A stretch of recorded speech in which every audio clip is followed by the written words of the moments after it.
Shalom, my homies. This is Dan with Stacking Triggers, and I'm here to talk about some OP09 stuff for the One Piece trading card game. If you're looking for a great resource to find Western-related events, any major Western event, you can find it here on Egman Events.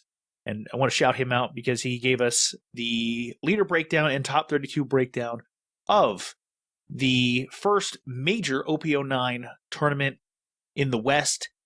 The Booster Box Treasure Cup, which was rescheduled from November to December.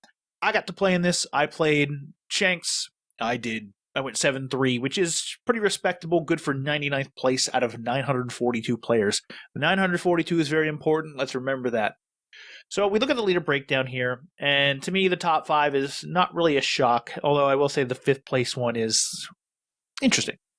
So we start with 231 OP01 Donquixote Doflamingos. This is the best deck in the format, considered by many people to be the best deck in the format, so it's going to be the deck that the most amount of people play. It's also really cheap, and from the 8.5 format, hasn't really changed too much. There's been a few tech decisions that you've changed because the meta has shifted, because, before we didn't have Shanks. Monkey D. Luffy wasn't this strong. It didn't have, this kind of representation. Teach wasn't a real deck. Your big threat was this Rob Lucci deck, and a little bit of this Enel deck, and a little bit of this Jewelry Bonnie deck. And then there was also ST12 Monkey D. Luffy and more ST13 Monkey D. Luffy. But we'll get into that.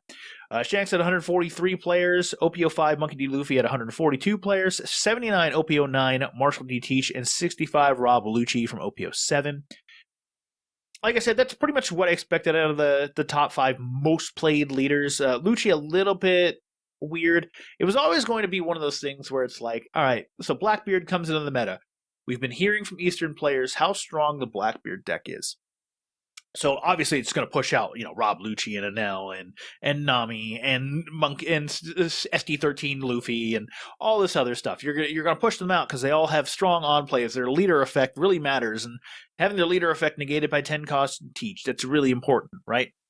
Well, when we look here at conversion rates and what actually showed up in the top 32, we have 13 OP01 Donquixote Doflamingo, 9 OP05 Monkey D. Luffy, 3 OP09 Shanks, 2 ST13 Monkey D. Luffy, 2 OP07 Rob Lucci, 2 OP02 Smoker, and 1 OP07 Jewelry Bonnie, which, kudos to this person. They made it all the way to the finals with Bonnie in what I think a lot of people would consider a pretty hostile meta, considering the fact that, 3 of the top decks are Shanks, Marshall D. Teach, and Rob Lucci. Decks that I think we were told a lot that Bonnie would struggle into. Now, of course, Bonnie has a decent time into Doflamingo and actually an excellent time into OP05 Monkey D. Luffy. But, so if these 2 decks are going to remain popular, you're probably going to see Bonnie rise in play rate when it comes to that. But note how with this leader breakdown of the top 32, I did not say OP09 Marshall D. Teach. That's correct.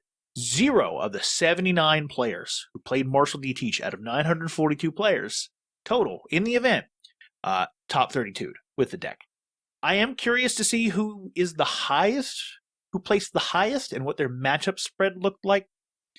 This deck kind of falls into vulnerable territories against Donquixote Doflamingo and a little bit of Monkey D. Luffy, but the big reason why I feel that this deck suffered is it's very difficult. You, as the Marshall D. Teach leader player, need to understand the meta. You have to make proper meta calls for every deck you're about to play against.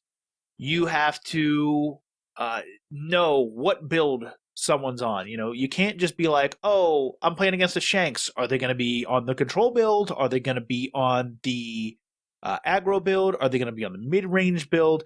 There's three different versions of Shanks. With Doflamingo, there's generally one version, and they have a little bit of tech options there, but it's the same nuts and bolts. Luffy, same thing, same nuts and bolts, but we'll have some tech options. Lucci, I'm not really sure. Lucci players reach out to me, hit me up, let me know. And Enel, we know, Bonnie, we know, Nami, we know, all these decks here, we mostly know, with the exception of Shanks. And then you, of course, have to run into rogue leaders. I played against a Bello Betty, an OP05 Bello Betty. And I was like, I'm pretty sure I know what's in this deck, but I actually haven't looked at any Not a one of these cards that this deck is now playing. You know, the new Revolutionary Armor yellow cards. I haven't looked at a single one. So I have no idea what that deck does. So if you're a Teach player, and you run into Bello Betty, and hey, also, Teach already folds to aggro a little bit, so getting your face blitzed in while trying to figure out what your opponent's deck even does, although black players, it's don't swing at their life, just starve them, leave their character, and then kill their characters. And if you can't do that, you die. Though, you know, remove their hand, then hit them, and then remove their characters, and then hit them some more. It's pretty easy, especially in Teach. You have 4.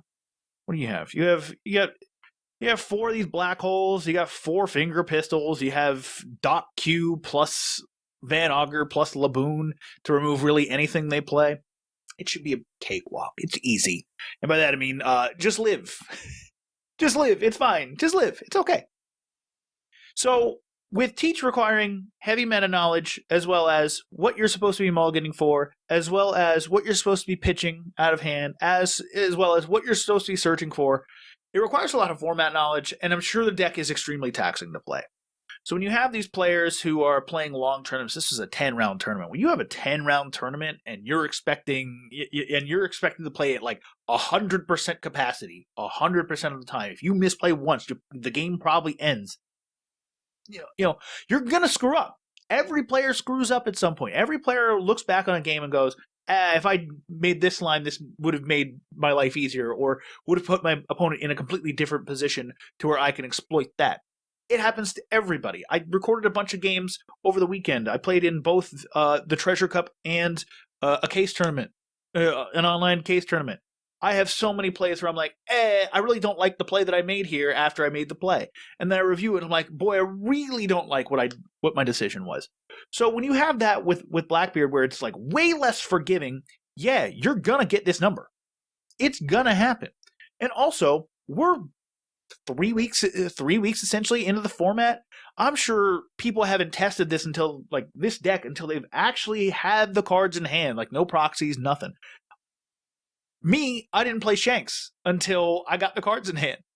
But I felt comfortable enough with my old Whitebeard mechanics that I could pilot it somewhat successfully, and I would say a 7-3 is pretty successful in a 942-player tournament. Yes, I'm going to gas myself up a little bit about it, but Teach is going to be an interesting one because the next major tournament we have here in the West is Nationals. It's the first week of January, and I can't imagine there's going to be many people on OP09 Teach. I think there's going to be a few people who've been grinding away, who maybe just didn't get into the Treasure Cup, or didn't find it worth it to get into the Treasure Cup. Because quite honestly, I don't think the pricing for the Treasure Cups is very good.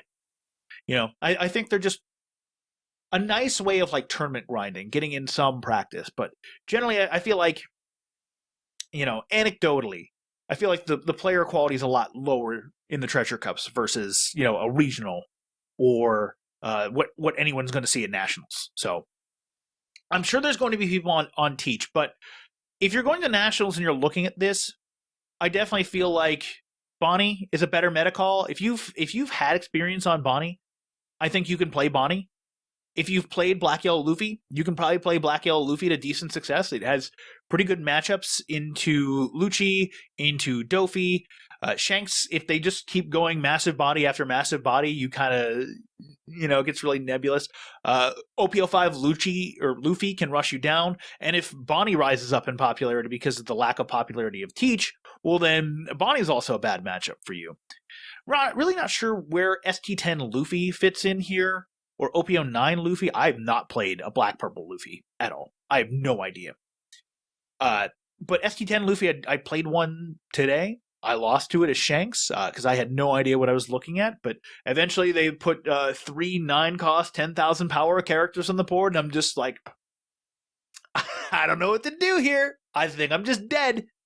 So, you know, I think this actually, like ST10 Luffy, if Shanks continues to be popular, is going to have, you're going to see this rise up in play rate because it actually has a good time into OP09 Shanks. I think even the aggro builds don't really play well into this ST10 Luffy. It really is just, you know, you have to play very awkwardly as Shanks and resolve your 6K power bodies as fast as possible into that matchup. OPO5 Luffy has a weird time against Dofi, although it can win. You really have to see your 7-cost Sanjis that will help rest down a character, and then you can just start swinging your 5s and 6s and 7s into their board. Has a weird time into Bonnie. Bonnie generally just has better character quality than you do, and will then rest down your characters. You'll lose a big swing, which that's generally what you're trying to do, is ramp up into multiple big swings per turn. But if you can overwhelm the Bonnie with multiple swings per turn and protect your characters pretty effectively, then yeah, you can probably win that matchup. I don't really know what else to say with this. These conversion rates, I don't want to read too much into them. I think the Smoker is very interesting. I'm guessing here on the Smoker numbers. The last leader we see here is a 21, so I'm going to assume Smoker's at least a 21, probably even less. So this is probably at least 10% of every Smoker play, of all the Smoker players who played at the Treasure Cup, made it into top 32. Other than that, I can't think of any sleeper leaders. Possibly Bello Betty. That deck can just kind of like blitz anyone out of anywhere, but also if it dead draws, it just kind of doesn't do anything. So, I don't know. I think the big lesson here, though, is, and I still want people to prepare for this deck, but going to Nationals, I think Teach's stock is at an all-time low. Like, I feel like you need to prepare for it, but you're generally going to not see too much Teach. I've played 16 games this weekend. I saw 0 Teach. I saw absolutely nobody on Teach. I played again. In fairness, I also saw nobody on Luffy, which was weird. I expected at least one Luffy. But I saw a ton of Shanks. I saw 4 Shanks on Saturday. I saw 3 Doflamingo on Saturday as well. That made up 7 of my 10 rounds right there. That happens.